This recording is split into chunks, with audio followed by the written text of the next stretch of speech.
अस्सलाम वालेकुम, मैं हूं सैयद अकील। आप देख रहे हैं मेरे साथ परभनी। आज तक चलते हैं परभनी जिले की सबसे बड़ी और खास खबर के लिए। परभनी शहर में जिस तरह से परभनी शहर ही नहीं पूरे देश भर में पुलिस का महत्व क्या है ये हर इंसान को पता है। और पुलिस महकमे के अधिकारी, आला अधिकारी, कर्मचारी और सेवक, ये लोग जब तक अपनी ड्यूटी बजाते हैं हकीकत में चौबीसों घंटे ये जनता की सेवा में लगे हुए रहते हैं। चोर हो, उचक्का हो, लुटेरा हो, या पॉकेटमार हो, या गुंडा हो, या भाई हो, या इसके अलावा पॉलिटिशियन हो, हर किसी की सुरक्षा की जिम्मेदारी, या सर्वसामान्य व्यक्ति हो, हर किसी के सुरक्षा की जिम्मेदारी पुलिस महकमे के ऊपर होती है। अगर आपका कुछ इंसिडेंट हो जाए, कुछ एक्सीडेंट हो जाए, तो सबसे पहले याद आती है डॉक्टर के बाद पुलिस महकमे के आला अधिकारियों और कर्मचारियों की। अगर आपको किसी मंत्री को किसी सभा में जाना है तो सबसे पहले मंत्री की सुरक्षा के लिए याद आती है पुलिस अधिकारियों और कर्मचारियों की। अगर आपको आपके घर में किसी से झगड़े हो गए हैं, या मोहल्ले में किसी से झगड़े हो गए हैं, या कुछ आपका प्रॉपर्टी का कुछ मामला है, अगर आपका किसी से वाद हो गया है, तो ऐसी सूरत में याद आती है पुलिस महकमे के कर्मचारियों और अधिकारियों की। और ये जब तक ड्यूटी पर होते हैं संविधान के तहत ही चलते हैं। संविधान को मद्देनजर रखते हुए ये अपनी ड्यूटी प्रामाणिकपने से, ईमानदारी से करते हुए नजर आते हैं। ये ड्यूटी जब करते हैं तो ड्यूटी करते हुए ये इस बात का ख्याल नहीं रखते हैं कि इनकी औलाद किस रास्ते से जा रही है। ये अपने परिवार को नजरअंदाज करके दूसरों के परिवार का ख्याल रखते हैं। ये पुलिस महकमे के लोग हैं। और पुलिस महकमे के आला अधिकारी रहो या कर्मचारी रहो, पुलिस महकमे का जो व्यक्ति है, पुलिस इस नाम में ही ईमानदारी होती है। और पुलिस महकमे के लोग जब रिटायर हो जाते हैं तो उनका यह हाल हो जा रहा है कि आज मजबूरी में ना चाहते हुए 20 अगस्त 2026 को शहर में परभनी के जिला अधिकारी इन्हें निवेदन देने के लिए रिटायर पुलिस अधिकारी, कर्मचारी, ये सब मिलकर इनकी संगठन के अंतर्गत ही इन्होंने आज निवेदन दिया और मांग की कि पुलिस महकमे के आला अधिकारियों को, कर्मचारियों को, रिटायर पर्सन्स को जो न्याय देना चाहिए, जो इनको मेडिकल के लिए, जिस तरह से इनको मेडिकल की जरूरत होती है, मेडिकल इन्हें ट्रीटमेंट की जरूरत होती है, इन्हें पैसों की जरूरत होती है। हकीकत में इन्होंने जिस तरह की जो मांगे इनकी की है, हकीकत में क्या मांग इन्होंने की है, क्या इन्होंने कहा है और इनकी जरूरत क्या है, आइए जानते हैं खुद इन्हीं की जबानी। इसके बाद ये न्यूज तो हम आपको बता रहे हैं, लेकिन न्यूज के बाद में हम ये कोशिश करेंगे कि परभनी शहर में, परभनी जिले में जितने भी रिटायर पुलिस कर्मचारी, पुलिस अधिकारी है, जिन्होंने अपनी सेवा बहुत अच्छे ईमानदारी से, बहुत अच्छे तरीके से, बहुत अच्छे अंदाज में बजाई है, इन तमाम लोगों की हम विशेष खास तौर से हर पर्सन की, हर पुलिस अधिकारी की खास मुलाकात, पुलिस कर्मचारी की खास मुलाकात सिर्फ आपके लिए स्पेशली लेकर आएंगे कि हकीकत में ये पुलिस कर्मचारी और अधिकारी जब ड्यूटी पर होते हैं, ऑन ड्यूटी होते हैं, तो चौबीसों घंटे इनकी सर्विस होती है। चौबीसों घंटे पुलिस कर्मचारी और अधिकारी ऑन ड्यूटी रहते हैं। जब तक ये रिटायर ना हो जाए तब तक ये सिर्फ और सिर्फ इंसानों की सेवा, नागरिकों की सेवा में लगे हुए रहते हैं। सिर्फ नागरिकों की सेवा ही नहीं, जितने भी पर्सन्स आते हैं, आप डॉक्टर रहे, इंजीनियर रहे, आप कॉन्ट्रैक्टर रहे, आप पॉलिटिशियन रहे, आप टीचर रहे, या सर्वसाधारण व्यक्ति रहे, हर किसी की सेवा करने की रिस्पॉन्सिबिलिटी पुलिस कर्मचारी और अधिकारियों की है। इसमें पुलिस महिलाएं भी हैं, पुलिस स्त्री, पुलिस पुरुष, पुलिस अधिकारी, महिला अधिकारी, पुलिस महिला कर्मचारी, पुलिस अधिकारी, पुलिस कर्मचारी, ये तमाम लोग आते हैं। और रिटायर होने के बाद में आज पहली बार ऐसा हुआ है कि आज परभनी के जिला अधिकारी इन्हें निवेदन दिया गया और निवेदन देकर इन्होंने क्या मांग की है, आइए जानते हैं खुद इन्हीं की जबानी। इसके बाद खास तौर से हम आपके लिए स्पेशल इन अधिकारियों और कर्मचारियों की पर्सनली व्यक्तिगत मुलाकात लेकर आएंगे और आप लोगों के सामने रखेंगे कि पुलिस अधिकारी और कर्मचारी जब ड्यूटी होते हैं, ऑन ड्यूटी होते हैं, तो इन्हें किन समस्याओं से जूझना पड़ता है, इनके परिवार को ये नजरअंदाज कर कर दूसरों के लिए किस तरह से अपनी जिंदगी जीते हैं। आइए जानते हैं किस तरह की प्रतिक्रिया इस वक्त तमाम पुलिस के कर्मचारियों और अधिकारियों ने दी है और क्या मांग इन्होंने की है, खुद इन्हीं की जबानी। आमच्या मागण्या मान्य करा, आमच्या मागण्या मान्य करा, आमच्या मागण्या मान्य करा। सर, महाराष्ट्र राज्यातील जितके मंत्री असतील, संत्री असतील, सामान्य माणूस असेल, प्रत्येकाची सुरक्षा करण्याची जिम्मेदारी पोलीस अधिकारी व कर्मचाऱ्यावर होती। आज तुम्ही रिटायरमेंट झाल्यावर तुमची अवस्था अशी झाली की तुम्हाला आपल्या आपले जे मागणी आहेत ते त्यासाठी आंदोलन करावं लागतं. काय सांगणार? बरोबर आहे सर. पोलिसावर महाराष्ट्रामध्ये सर्वात जास्त पोलिसाच्या वेतन श्रेणीमध्ये अन्याय होतो. आम्हाला मान्य आहे, आम्ही 12 तास, 14 तास, 16 तास, 18 तास, 24 तास, 48 तास नोकरी केलेली आहे सतत. घराचं आम्हाला हे माहीत नाही, 4 दिवस आम्ही नोकरी केलेली आहे. कधीच आम्ही नोकरीसाठी, कारण आम्ही ते व्रत स्वीकारलेलं आहे. परंतु शासनाचंही कर्तव्य आहे की त्यांनी आमच्या वेतन श्रेणीचा लाभ सोडला पाहिजे, आमची आर्थिक बाजू ऐकून घेतली पाहिजे. आमचं कुणीही ऐकून घेत नाही. आम्हाला लोकप्रतिनिधी नाही, आमचा मान्यताप्राप्त संघटना नाही, आमचा कुठलाही पोलीस महासंचालक किंवा कुठलाही पोलीस अधीक्षक किंवा गृहमंत्र्यांनी आजपर्यंत एकही सुविधा आम्हाला दिलेली नाही.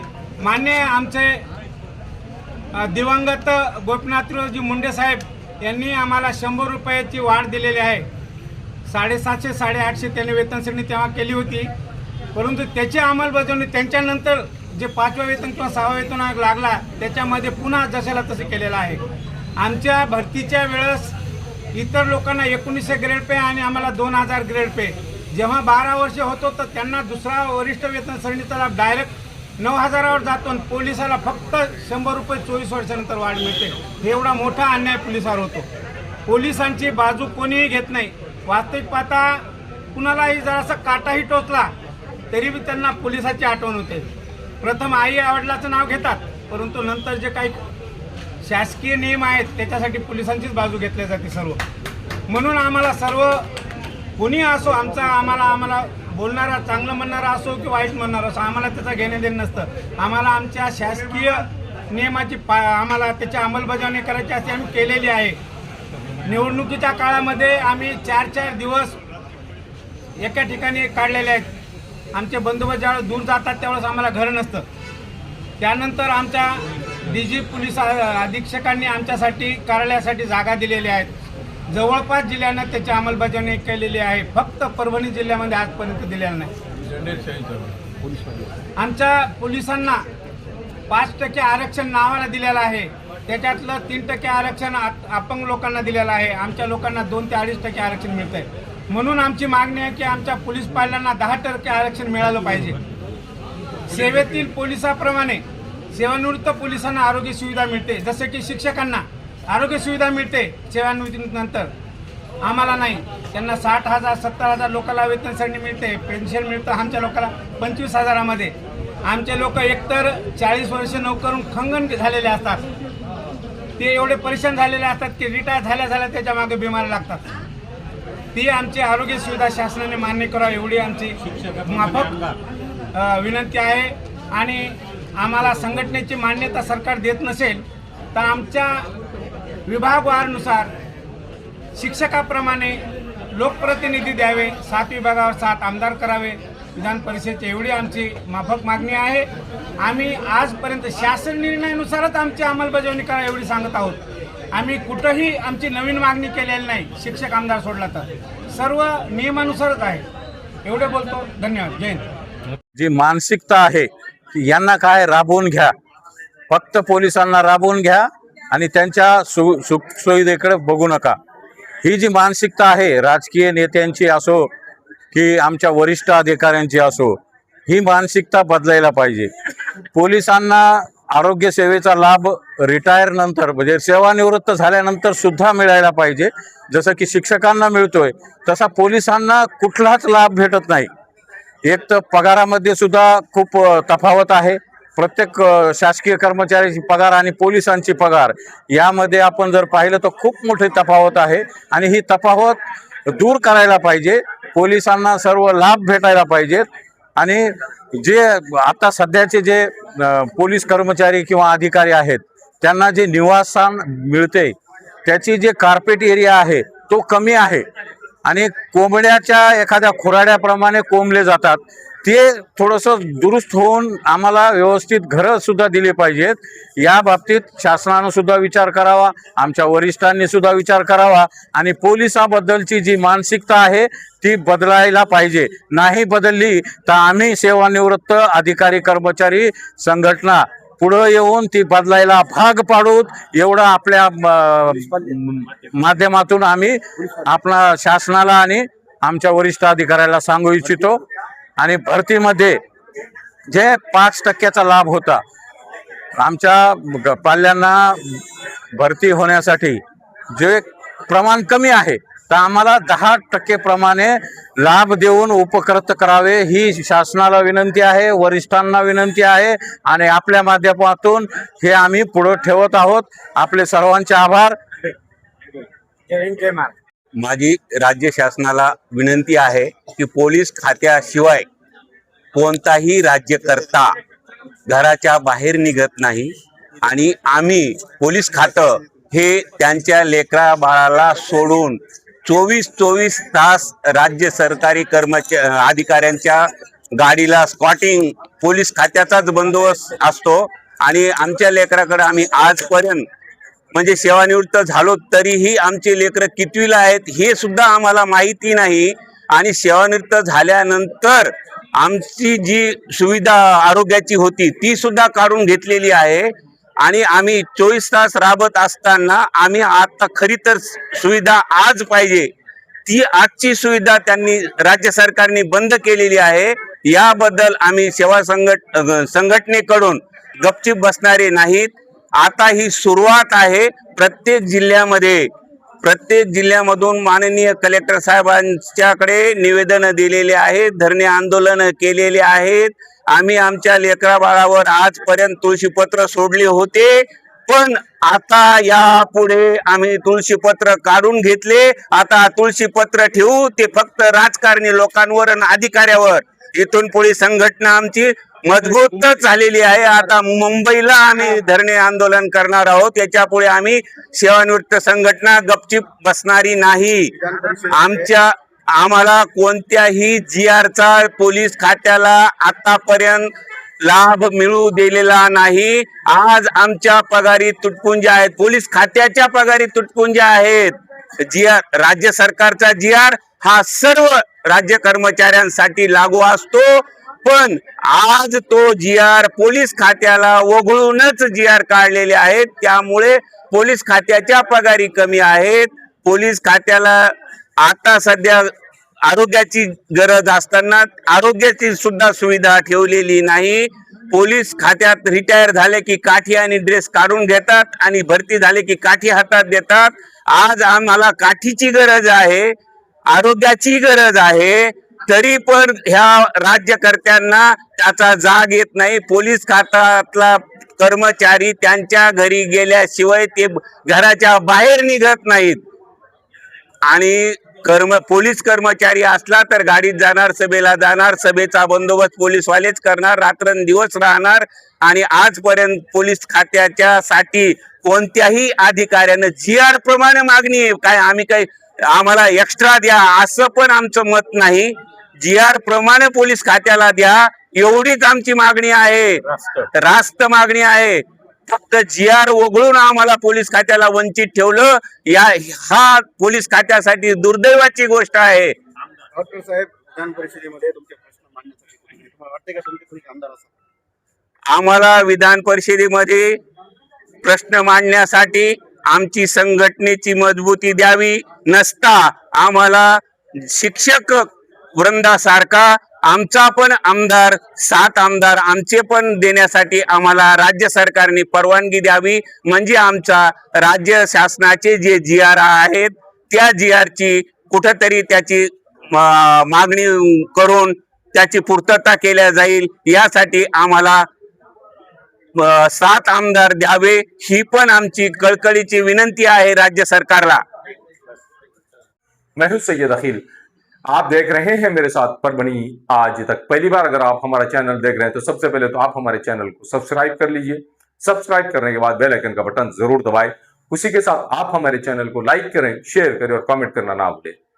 इस न्यूज को कवर करने में हमें सहायता की है परभणी आज तक के कार्यकारी संपादक बाबरुद्दीन सिद्दीकी, 24/7 माझा महाराष्ट्र न्यूज चैनल के कार्यकारी संपादक Sattar Khan Pathan, the fact today के कार्यकारी संपादक सलीम खान उर्फ जुल्फिकर, परभणी टुडे के कार्यकारी संपादक सैयद अयान, परभणी आज तक के मराठवाड़ा ब्यूरो चीफ सोहेल तांबोली, 24/7 माझा महाराष्ट्र न्यूज चैनल के मराठवाड़ा ब्यूरो चीफ सुलेमान खान, परभणी आज तक के जिला प्रतिनिधि सैयद मोबिन सैयद इस्माइल, परभणी आज तक के परभणी शहर प्रतिनिधि शेख सद्दाम शेख निजाम 24/7 माझा महाराष्ट्र न्यूज चैनल के परभणी जिला प्रतिनिधि शमीम खान पठान, महबूब खान पठान, मुन्ना खान पठान, शेख अयारा मैडम, शेख शहनाज और शेख इस्माइल, इन्होंने मिलकर। पहली बार अगर आप हमारे चैनल देख रहे हैं तो सबसे पहले तो आप हमारे चैनल को सब्सक्राइब कर लीजिए। सब्सक्राइब करने के बाद बेल आइकन का बटन जरूर दबाएं। उसी के साथ आप हमारे चैनल को लाइक करें, शेयर करें और कमेंट करना ना भूलें। आप हमें Facebook, Twitter, Instagram, Telegram, WhatsApp और यूट्यूब पर भी फॉलो कर सकते हैं। मुझे दीजिए इजाजत। जय हिंद। आप भी अपने खास मौके को यादगार बनाना चाहते हैं तो स्वागत है अल सफा फंक्शन हॉल में, जहां हर शादी, निकाह, रिसेप्शन, बर्थडे पार्टी और हर खुशी का जश्न बनता है शानदार, यादगार और बेहतरीन हॉल, आकर्षक इंटीरियर, आरामदायक व्यवस्था और आपके हर कार्यक्रम के लिए शानदार माहौल। आज ही अपनी तारीख बुक करें। बुकिंग के लिए संपर्क करें 9960251200/98236353031, पता धार रोड, किनाल के आगे, धार रोड, परभणी। अल सफा फंक्शन हॉल, आपकी खुशियों का सबसे बेहतरीन पता। एसके फर्नीचर लेकर आया है ओरिजिनल सागवान का सोफा सेट, पलंग, शोकेश, अलमारी, दरवाजे, चौखट और भी बहुत कुछ। एसके फर्नीचर पर सभी प्रकार के फर्नीचर्स अवेलेबल है। हमने हमारे शोरूम की लोकेशन दरगाह रोड से बदलकर जाम रोड, केनाल के पास की है। आप एसके फर्नीचर में आए और अपने पसंद का फर्नीचर खरीद के अपने घर की रौनक को बढ़ाएं। और हाँ, एसके फर्नीचर पर आप किसी भी फर्नीचर को अपने हिसाब से कस्टमाइज कर सकते हैं। हमारे पास सागवान कट साइज, इंडियन टेक माल कटिंग करा हुआ मिलेगा या फिर ऑर्डर के हिसाब से भी कटवा कर मिलेगा। हमारा पत्ता जाम रोड, केनाल के पास। मोबाइल नंबर 9420033825 या फिर 9923257259। महबूब पार्क फंक्शन हॉल, मनसब नगर, जाम पारवा गेट, दरगाह रोड, परभणी। शादी हो या एंगेजमेंट, चिल्ला हो या जुमागी, मीटिंग हो या फिर कुछ और, परभणी में तो भैया सिर्फ एक ही नाम, महबूब पार्क फंक्शन हॉल, मनसब नगर, जाम पारवा गेट, दरगाह रोड, परभणी। बुकिंग शुरू है। Mobile number 9960569383, 8421903333। इसके साथ ही 9822829035। हाजी महबूब अंसारी। याद रहे, आप हर तरह के प्रोग्राम हमारे फंक्शन हॉल में मनाएं। आज ही अपने प्रोग्राम की बुकिंग करें। परभणी शहर का खूबसूरत रिश्ता मैरिज ब्यूरो, अल्फाइज मेडिकल के पास, एक मीनार मस्जिद के करीब, दरगाह रोड, परभणी।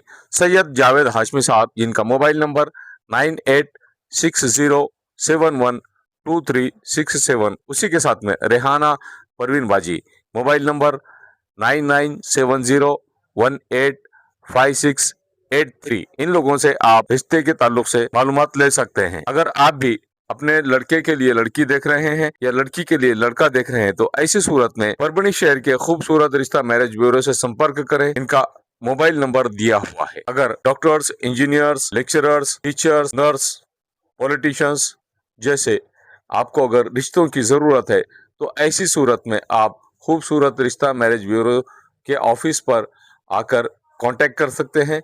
मोबाइल नंबर से, जो मोबाइल नंबर दिया हुआ है, इस पर राब्ता कर सकते हैं। तो आज ही अपने लड़के के लिए लड़की अगर आप देख रहे हैं तो ऐसी सूरत में खूबसूरत रिश्ता मैरिज ब्यूरो से संपर्क करें।